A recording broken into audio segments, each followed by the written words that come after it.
आज की डेट में जो मेन इशू है, हम चाहते हैं कि लोकसभा में संभल पे चर्चा हो और जिसको हमें आश्वासन मिला है स्पीकर सर द्वारा कि वो चर्चा करवाएंगे। संभल को लेके इस तरह की बातें भी सामने आई हैं कि जो वहाँ दंगाई कहा जा रहा है, जिनको उनकी हम चाहते हैं कि कुर्क करने का और उनसे वसूली करने की बात कही जा रही है। ये पूरा एक तरह का रोड मैप बना हुआ है।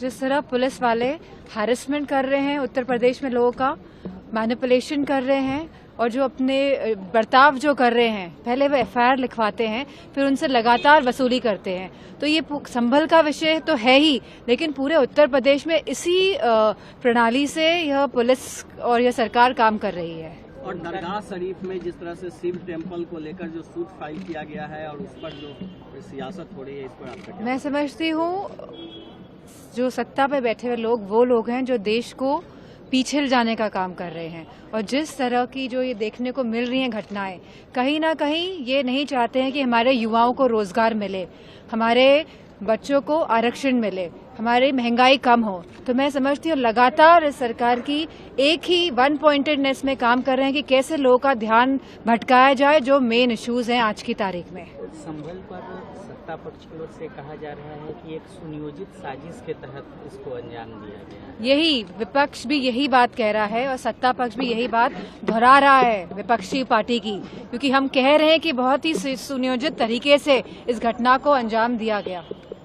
दोनों तरफ से एक बात कही जा रही है। तो अगर आप पूरी घटना की जो आप उसका क्रोनोलॉजी को देखेंगे, जो घटनाक्रम है, तो जिस तरह 19 तारीख को पिटीशन फाइल होती है, 19 तारीख को ही जो जज हैं वो कहते हैं कि सर्वे होना चाहिए और विद इन 2 आवर्स प्रशासन पहुंच जाता है सर्वे करने के लिए, और जहां हमारे सांसद मौजूद रहते हैं और सर्वे होता है और सभी का इसमें मैं समझती हूँ पीसफुली पूरा सर्वे हो जाता है। और उसके बावजूद भी फ्राइडे को बैरिकेडिंग करके वहाँ पे जो नमाज होनी चाहिए थी फ्राइडे को, वहाँ पे लोगों को रोका जाता है। इसके बावजूद भी माहौल पीसफुल ही रहता है, लेकिन अचानक प्रशासन का डिसीजन लेना 22 तारीख की रात को कि 23 को फिर से या 24 को फिर से सर्वे कराएंगे, 23 की रात को डिसीजन लेना।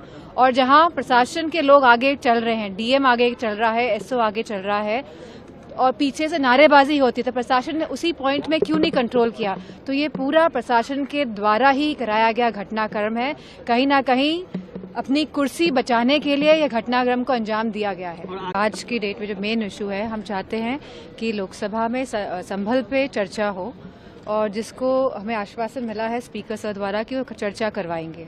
संभल को लेके इस तरह की बातें भी सामने आई हैं कि जो वहाँ दंगाई कहा जा रहा है, जिनको उनकी हम चाहते हैं कि कुर्क करने का और उनसे वसूली करने की बात कही जा रही है। ये पूरा एक तरह का रोड मैप बना हुआ है। जिस तरह पुलिस वाले हैरेसमेंट कर रहे हैं उत्तर प्रदेश में, लोगों का मैनिपुलेशन कर रहे हैं और जो अपने बर्ताव जो कर रहे हैं, पहले वो एफआईआर लिखवाते हैं, फिर उनसे लगातार वसूली करते हैं। तो ये संभल का विषय तो है ही, लेकिन पूरे उत्तर प्रदेश में इसी प्रणाली से यह पुलिस और यह सरकार काम कर रही है। और दरगाह शरीफ में जिस तरह से शिव टेम्पल को लेकर जो सूट फाइल किया गया है और उस पर जो सियासत हो रही है, इस पर आपका क्या? मैं समझती हूँ जो सत्ता पे बैठे हुए लोग वो लोग हैं जो देश को पीछे जाने का काम कर रहे हैं। और जिस तरह की जो ये देखने को मिल रही हैं घटनाएं, कहीं ना कहीं ये नहीं चाहते हैं कि हमारे युवाओं को रोजगार मिले, हमारे बच्चों को आरक्षण मिले,